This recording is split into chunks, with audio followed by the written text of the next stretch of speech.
تمام تعریفیں اللہ عزیز و غفار کے لیے ہیں۔ وہ رات کو دن اور دن کو رات سے بدلتا رہتا ہے، جو بلا شبہ دانش مندوں کے لیے باعث عبرت ہے۔ میں اپنے رب کی جانی و انجانی ان تمام نعمتوں پر اس کی حمد و شکر بجا لاتا ہوں جنہیں اس کے سوا کوئی شمار نہیں کر سکتا۔ ہمارے پروردگار کی صفات پاکیزہ اور نام عظیم ہیں۔ اللہ واحد و قہار کے سوا کوئی سچا معبود نہیں، اور میں گواہی دیتا ہوں کہ ہمارے نبی و سردار محمد صلی اللہ علیہ وآلہ وسلم اللہ کے بندے اور اس کی جنت و رحمت کی بشارت دینے والے اور دنیاوی عذابوں اور جہنم سے ڈرانے والے اس کے رسول ہیں۔ اے اللہ اپنے بندے اور رسول محمد صلی اللہ علیہ وآلہ وسلم اور ان کے آل و اصحاب ابرار پر اپنی رحمتیں برکتیں اور سلامتی نازل فرما۔ حمد و ثنا کے بعد اللہ سبحانہ و تعالیٰ کی رضا جوئی اور اس کی غیظ و سزا سے پرہیز کے ذریعے اس کا تقوی اختیار کرو۔ ارشاد باری تعالیٰ، اور تیرا رب وہی پیدا کرتا ہے جو چاہتا اور چنتا ہے، ان میں سے کسی کا کوئی اختیار نہیں۔ اللہ تعالیٰ پاک اور بلند و بالا ہے ہر اس چیز سے جسے لوگ شریک بناتے ہیں۔ چنانچہ بزرگوں برتر پروردگار نے اس دکھائی جانے والی کائنات اور تمام مخلوقات کو اپنی قدرت، حکمت، رحمت اور علم سے پیدا فرمایا اور اس کے لیے ایک وقت مقرر کیا جس سے یہ ایک لمحہ بھی آگے پیچھے نہیں ہو سکتی، اور اسی اللہ نے اس مشاہداتی کائنات میں اسباب اور ان سے رونما ہونے والی ہر چیز پیدا فرمائی، اور وہی سبب اور مسبب دونوں کا خالق ہے۔ یہی وجہ ہے کہ جو اللہ چاہتا ہے وہ ہوتا ہے اور جو نہیں چاہتا وہ نہیں ہوتا۔ جیسا کہ ارشاد باری تعالیٰ ہے، اللہ ہر چیز کا خالق اور وہی اس کا نگہبان ہے۔ اسی کے پاس آسمان و زمین کی کنجیاں ہیں، اور وہ لوگ جنہوں نے اللہ کی آیات کا انکار کیا وہی خسارہ پانے والے ہیں۔ اور ایک مقام پر فرمایا، یاد رکھو خالق و حاکم ہونا صرف اسی کے لیے لائق بہت ہی بابرکت ہے، وہ اللہ جو تمام جہانوں کا رب ہے۔ انسان اللہ تعالیٰ کی مخلوقات میں سے ایک ایسی نرالی مخلوق ہے جس میں اللہ تعالیٰ نے ایسی عجیب و غریب صفات ودیت فرمائی ہیں جو کسی دوسری مخلوق میں نہیں ہیں۔ جیسا کہ ارشاد باری تعالیٰ، یقیناً ہم نے انسان کو بہترین صورت میں پیدا کیا ہے، اور ایسے ہی فرمایا، اور تمہارے ہی اندر نشانیاں ہیں تو کیا تم دیکھتے نہیں ہو۔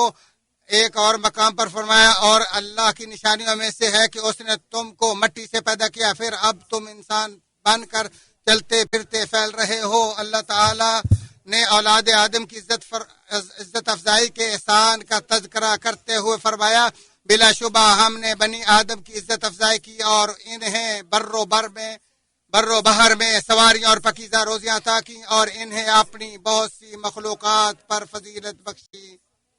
نعمتوں کے ذریعے اولاد آدم کی یہ تکریم الہی اس دنیا میں تو نیک و بد سب کے لیے عام ہے، جبکہ آخرت میں اللہ کی خوشنودی اور نعمت بری جنتوں کے ذریعے تکریم صرف اہل ایمان کے لیے خاص ہوگی، اور وہاں کافروں کے لیے کچھ نہیں ہوگا۔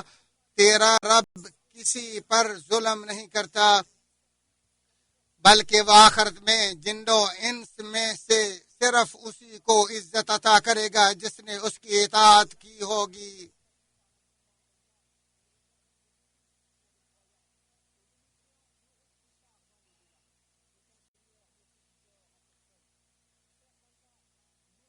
ابن اساکر انس بن مالک رضی اللہ عنہ سے رسول اللہ صلی اللہ علیہ وسلم کی حدیث بیان کرتے ہیں کہ آپ نے فرمایا، فرشتوں نے کہا، اے ہمارے رب، تو نے ہمیں اور بنی آدم کو پیدا کیا اور تو نے انہیں ایسا بنایا کہ وہ کھاتے پیتے پہنتے شادیاں کرتے سوار ہوتے سوتے اور آرام کرتے ہیں، جبکہ ان میں سے کوئی نعمت بھی تو نے ہمارے لیے مختص نہیں کی، لہذا ان کے لیے دنیا کی نعمتیں اور ہمارے لیے آخرت کی نعمتیں خاص فرما دے۔ تو اللہ عز و جل نے فرمایا، ایسی مخلوق جس کو میں نے اپنے ہاتھ سے بنایا اور اس میں اپنی طرف سے روح پھونکی، میں اسے کسی ایسی مخلوق کے برابر نہیں کروں گا جسے میں نے کن کہہ کر پیدا کیا ہے۔ اس کا ایک شاہد عبداللہ بن عمر کی حدیث میں ہے جسے طبرانی نے روایت کیا، اللہ تعالیٰ نے بنی آدم کے لیے جو منافع، مفادات اور نعمتیں مسخر کی ہیں وہ ان پر اس کے عظیم احسانات میں سے ہیں، جیسا کہ ارشاد باری تعالیٰ، کیا تم دیکھتے نہیں کہ جو کچھ آسمان و زمین میں ہے وہ سب اللہ تعالیٰ نے تمہارے لیے مطیع کر رکھا ہے، اور اس نے اپنی ظاہری و باطنی تمام نعمتیں تم پر پوری کر دی ہیں، اور فرمایا اور آسمان و زمین کی ہر چیز کو بھی اس نے اپنی طرف سے تمہارے لیے مسخر کر دیا ہے، بلا شبہ غور و فکر کرنے والوں کے لیے اس میں ضرور نشانیاں ہیں۔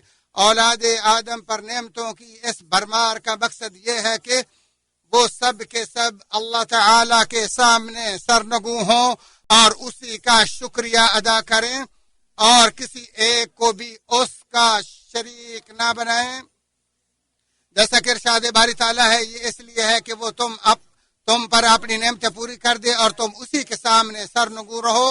اس آیت کی تفسیر میں امام ابن کثیر رحمہ اللہ کہتے ہیں یعنی اللہ تعالیٰ اسی طرح تمہارے لیے ایسی چیزیں بناتا ہے جن سے تم اپنے کام سنوارو اور اپنی ضرورتیں پوری کرو تاکہ یہ چیزیں تمہارے لیے اللہ کی اطاعت و عبادت میں معاون بن جائیں۔ ختم شد۔ انسان کا تذکرہ کرتے ہوئے کہ اللہ تعالیٰ نے آدم علیہ السلام کو اپنے ہاتھ سے پیدا فرمایا، پھر اسے ایک حالت سے دوسری حالت میں منتقل کیا، اللہ تعالیٰ نے اس کے ذریعے اس کی طرف اشارہ کیا ہے کہ انسان کو اپنی دنیاوی ذمہ داری معلوم ہو جائے، انسان فرض شناس ہو، اسے علم ہو کہ اس کی تخلیق کا مقصد کیا ہے۔ اللہ تعالیٰ نے اسے اپنے اوامر و نواہی کا مکلف بنایا ہے اور یہ کہ وہ اپنے رب کی امانت شریعت اور شرف عبادت کا حامل ہے۔ اللہ تعالیٰ کا فرمان ہے، کیا انسان سمجھتا ہے کہ اسے بے مہار چھوڑ دیا جائے گا؟ امام شافعی رحمہ اللہ بے مہار کا مطلب بیان کرتے ہوئے کہتے ہیں کہ اسے کوئی حکم دیا جائے گا اور نہ ہی کسی چیز سے روکا جائے گا۔ فرمان باری تعالیٰ ہے، کیا تم سمجھتے ہو کہ ہم نے تمہیں بے مقصد پیدا کیا اور تم ہماری جانب نہیں لوٹائے جاؤ گے؟ علاوہ ازیں اللہ تعالیٰ نے ہمارے لیے اس کائنات کے کچھ دستور اور اس میں اپنے پیدا کردہ کچھ ایسے اسباب بھی بیان کیے ہیں جو اپنے مابعد معرض وجود میں آنے والے معاملات پر اثر انداز ہوتے ہیں، اور اللہ سبحانہ و تعالیٰ نے اس زندگی کے لیے اپنا دستور بیان کرتے ہوئے ہم پر واضح کیا ہے کہ زندگی کی اصلاح کا دار و مدار انسانی عمل پر ہے۔ جب انسان کے اعمال اچھے ہوں تو زندگی سنور جاتی ہے، اور جب اعمال ہی گھٹیا ہوں تو زندگی بھی تباہ ہو جاتی ہے۔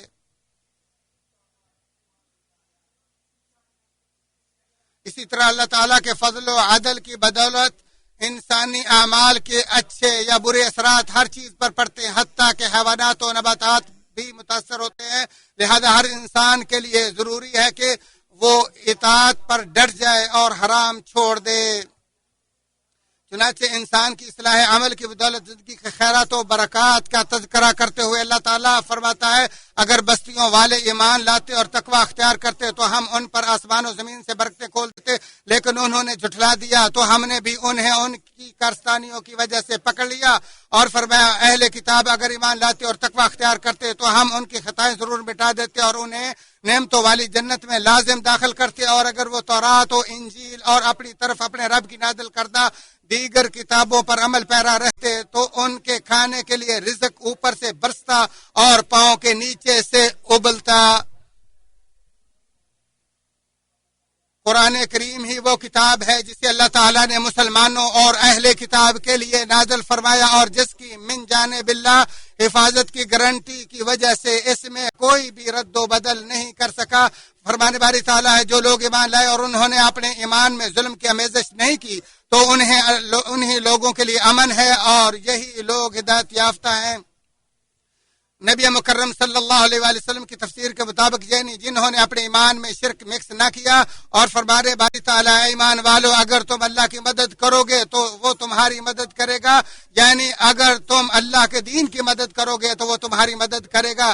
اور ارشاد باری تعالیٰ ہے، اگر ہم انہیں زمین کا اقتدار بخشیں تو وہ نماز قائم اور زکوٰۃ ادا کریں گے، اچھے کام کا حکم دیں گے اور برے سے روکیں گے، اور تمام کاموں کا انجام اللہ کے اختیار میں ہے۔ ابن کثیر رحمہ اللہ اس کی تفسیر میں لکھتے ہیں کہ ایک بار عمر بن عبدالعزیز رحمہ اللہ نے خطاب کیا اور اسی آیت کی تلاوت کرتے ہوئے فرمایا، خبردار، یہ صرف ان حکمرانوں کی ذمہ داری نہیں بلکہ اس میں رعایا بھی برابر کی شریک ہے۔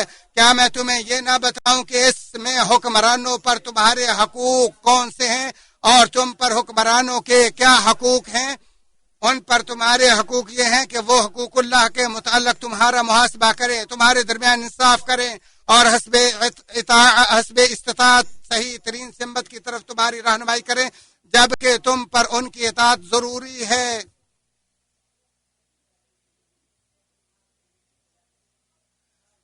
اور مندرجہ بالا اللہ تعالیٰ کے فرمان اور تمام کاموں کا انجام اللہ کے اختیار میں ہے کہ بیان میں ان 4 امور کے بجا لانے والے شخص کے لیے دشمن کے حملے اور مکاریوں سے حفاظت کی گارنٹی ہے۔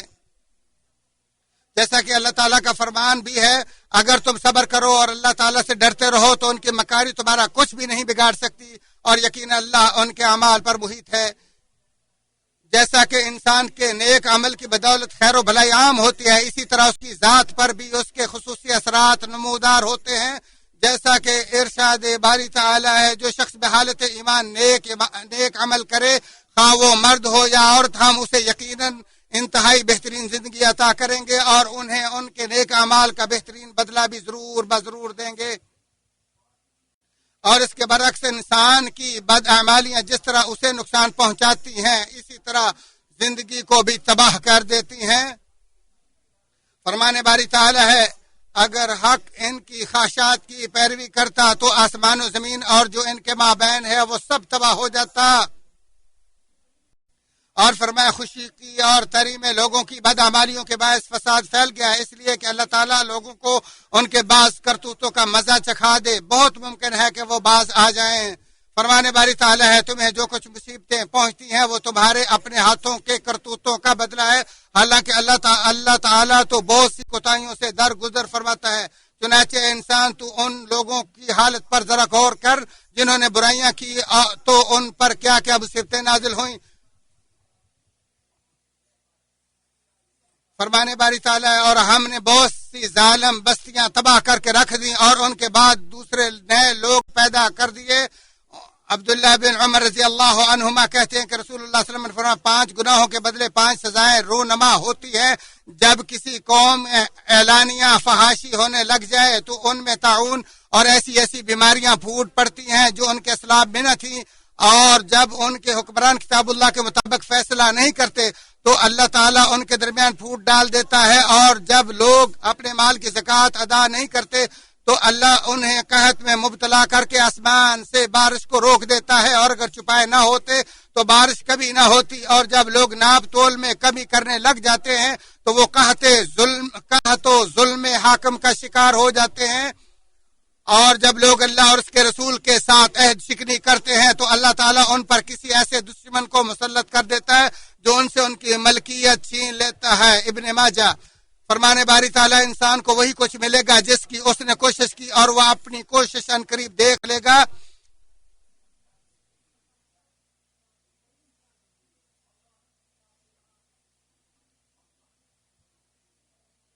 اللہ تعالیٰ میرے اور تمہارے لیے قرآن عظیم کو بابرکت اور اس کی آیات و ذکر و حکیم کو نفع بخش بنائے، اور ہمیں سید المرسلین کے طریقے اور درست بات سے فیضیاب فرمائے۔ اسی پہ اکتفا کرتے ہوئے اپنے تمہارے اور تمام مسلمانوں کے لیے تمام گناہوں کے اللہ تعالیٰ سے بخشش مانگتا ہوں، تم بھی اسی سے بخشش طلب کرو۔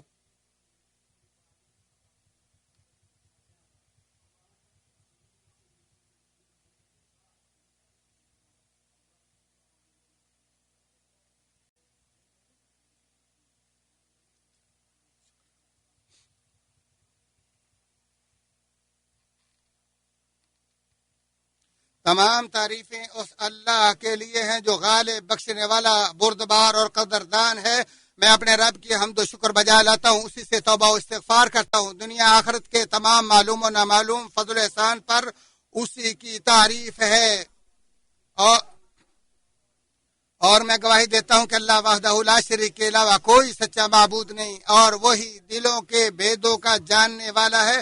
اور میں گواہی دیتا ہوں کہ ہمارے نبی و سردار محمد صلی اللہ علیہ وسلم کے بندے اور ہدایت و نور کے ساتھ بھیجے گئے رسول ہیں۔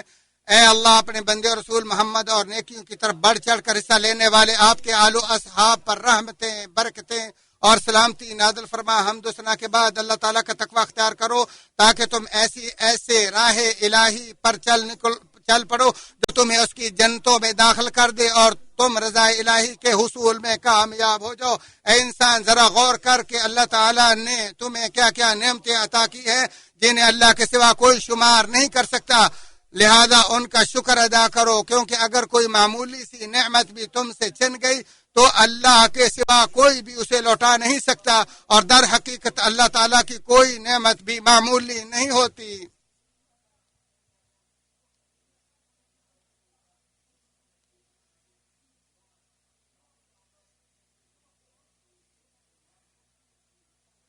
اے انسان تو برائی سے باز رہنے، استقامت و صلاحیت اور شاندار کارکردگی کے ذریعے ہی اپنے معاشرے کی حفاظت میں مدد اور اپنے آپ کو نقصانات اور سزاؤں سے تحفظ فراہم کر سکتا ہے، اور یہ بھی اچھی طرح جان لے کہ تو مرنے سے پہلے اور بعد میں اپنے اعمال کا خود ذمہ دار ہے، لہذا دیکھ لے کہ تیرے پاس تیرے رب کے لیے کیا جواب ہے۔ اللہ تعالیٰ کا ارشاد ہے، اے انسان تیری قد و کاوش تجھے تیرے رب کی طرف دھکیل رہی ہے اور تو اس سے ملنے والا ہے، چنانچہ اس وقت جسے نامہ اعمال دائیں ہاتھ میں تھما دیا گیا تو اس کا حساب آسان ترین لیا جائے گا اور وہ اپنے اہل خانہ میں خوشی خوشی واپس لوٹے گا، اور جسے نامہ اعمال پیچھے سے دیا گیا تو وہ تباہی مانگے گا اور جہنم میں داخل ہوگا۔ حدیث میں ہے کہ روز قیامت تب تک بندے کے قدم ہل نہیں سکیں گے جب تک اس سے 4 چیزوں کے بارے میں پوچھ نہ لیا گیا: عمر کس میں صرف کی، جوانی کہاں فنا کی، دولت کہاں سے کمائی اور کہاں خرچ کی، اور سیکھے ہوئے علم پر کتنا عمل کیا۔ اے انسان جان لے کہ موت کے بعد تمہارے سامنے آنے والا گھر ہی تمہارا دائمی گھر ہے، اگر تو تم نے اپنے اس دائمی گھر کو نیکیوں سے آباد کر لیا تو تمہارے لیے مبارکباد ہے، اور اگر تم دنیا میں مگن رہنے سے اخروی گھر کو بھول گئے ہو تو پھر تمہارے لیے بربادی ہے۔ تمہاری چاہت و نفرت کی پرواہ کیے بغیر تمہاری دنیا تم سے منہ موڑ لے گی، جبکہ آخرت دائمی ٹھکانہ ہے جو تیرے عمل کے ساتھ تیری طرف بڑھ رہا ہے۔ اللہ کے بندو، یقیناً اللہ اور اس کے فرشتے نبی صلی اللہ علیہ وآلہ وسلم پر درود بھیجتے ہیں۔ ایمان والو تم بھی ان پر درود و سلام بھیجو، جیسا کہ آپ صلی اللہ علیہ وآلہ وسلم نے فرمایا، جس نے مجھ پر ایک بار درود بھیجا اللہ تعالیٰ اس کی بدولت اس پر 10 رحمتیں نازل فرماتا ہے۔ اے اللہ، اگلے پچھلی بنی نو انسان اور نبیوں کے سردار محمد صلی اللہ علیہ وسلم پر اپنی رحمتیں برکتیں نازل فرما۔ اے اللہ، محمد صلی اللہ علیہ وآلہ وسلم اور آپ کے آل پر اسی پر رحمت برکتیں نازل فرما جس طرح تو نے ابراہیم اور ان کے آل اولاد پر رحمت نازل فرمائی۔ اے اللہ، تمام صحابہ سے راضی ہو جا، بالخصوص خلفائے راشدین سے جنہوں نے حق اور عدل کی دعوت کو عام کیا، خصوصاً ابو بکر، عمر، عثمان اور علی۔ یا اللہ، تمام تابعین سے راضی ہو جا، اور جو ان کا نیکی میں پیروکار ہے ان سے بھی راضی ہو جا، اور ان کے ساتھ ساتھ ہم سے بھی راضی ہو جا۔ یا اللہ، ہم اپنے نبی کی اتباع کی پیروی پر استقامت کا سوال کرتے ہیں۔ اے ارحم الراحمین، اے اللہ اسلام اور اہل اسلام کی عزت عطا فرما۔ اے اللہ اسلام اور اہل اسلام کی عزت عطا فرما۔ اے اللہ اسلام اور اہل اسلام کی عزت عطا فرما۔ یا اللہ کافروں اور کفر کو ذلیل و رسوا کر۔ یا اللہ کافر کفروں کو ہر جگہ ذلیل و رسوا کر لے رب العالمین۔ یا اللہ اپنے اور دین کے دشمنوں کو تباہ و برباد کروا۔ یا اللہ دشمنوں کی سازشوں کو نیست و نابود فرما۔ یا اللہ جو اسلام کے خلاف سازشیں کرتے ہیں ان کی سازشوں کو ان کے سینے میں دفن فرما۔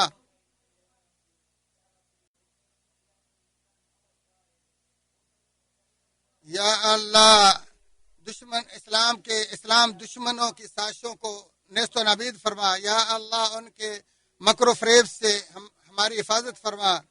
یا اللہ اپنے کتاب اور نبی صلی اللہ علیہ وآلہ وسلم کی سنت مطہرہ کی حفاظت فرما، اور اس کو سب پر غالب فرما۔ یا اللہ ہمارے اگلے پچھلے سب گناہوں کو معاف فرما، چھوٹے بڑے سب. یا اللہ وہ گناہ جو ہمیں نہیں معلوم تیرے علم میں ان کو بھی معاف فرما. یا اللہ ہمارے ہر معاملے میں انجام بہتر فرما.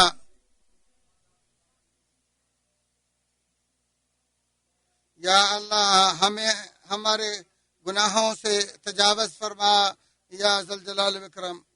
یا اللہ ہم اپنے ذکر و شکر اور اچھی عبادت پر ہماری مدد فرما. یا اللہ ہمارے دلوں کو اپنے دین پر گامزن فرما. یا اللہ ہمارے لیے نیکی اور بدی کو واضح کر دو، نیکی پر گامزن فرما. یا اللہ ہمیں اپنی اطاعت کے کاموں پر ہمارا تعاون فرما، ہمیں توفیق دے اور اپنی نافرمانی سے محفوظ فرما. یا اللہ ہماری اور مسلمانوں کی اموات کی بخشش فرما. یا اللہ ان کی نیکیوں کو ڈبل فرما اور ان کی غلطیوں گناہوں کو اس سے تجاوز فرما. یا اللہ ہمارے دلوں میں ایمان کی محبت پیدا فرما اور کفر سے نفرت پیدا فرما. یا اللہ ہر جگہ مسلمانوں کی حفاظت فرما. یا اللہ مسلمان مرد ہو یا عورت ہوں، نوجوان ہوں اور نوجوان بیٹیاں ہوں، سب کی حفاظت فرما.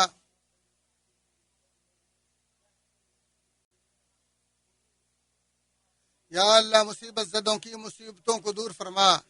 یا اللہ مسلمانوں سے آفات اور بلاؤں کو دور فرما. یا اللہ ہر مومن ہر مسلمان کی پریشانیوں کو دور فرما، معاملات کو آسان فرما. یا اللہ ہمارے اور تمام مسلمانوں کے بیماروں کو صحت تندرستی عطا فرما. یا اللہ ہمیں اور ہماری اولاد کو ابلیئی شیطان اور اس کی اولاد کے شر سے محفوظ فرما. انسانوں اور جنوں کے شیاطین کے شر سے محفوظ فرما.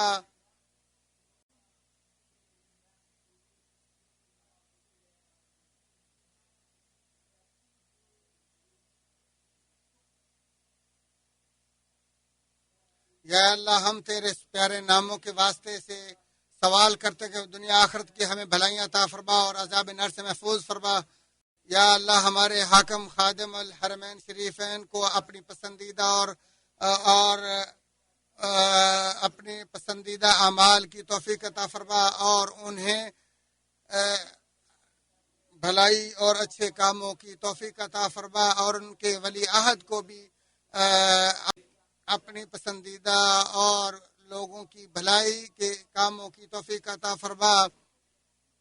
یا اللہ ان کو ہر اس کام کی توفیق دے جس میں ملک و ملت کی خیر و بھلائی ہے. یا اللہ ان کے اچھے نیک سارے مخلص مشیر عطا فرما جو ان کو بھلے اچھے کامیابی اور کامرانی اور عزت کے کاموں کی رہنمائی کریں. یا اللہ ہمارے ملک کو شرارتیوں اور مکاروں کے شر سے محفوظ فرما، ہمارے بارڈروں کی حفاظت فرما. یا اللہ ہمارے جنود کی حفاظت فرما. یا اللہ ان کو خیر و عافیت سے سالمین غانمین اپنے گھروں میں واپس کر. یا اللہ ہم سے ہر قسم کی آفات، یا اللہ مہنگائی اور ربا سود ہم سے دور فرما. یا اللہ ہمیں دنیا آخرت کی بھلائیاں عطا فرما اور عذاب نار سے محفوظ فرما. بلا شبہ اللہ تبارک و تعالی احسان اور عدل کا حکم دیتا ہے اور قریبی رشتہ داروں کے ساتھ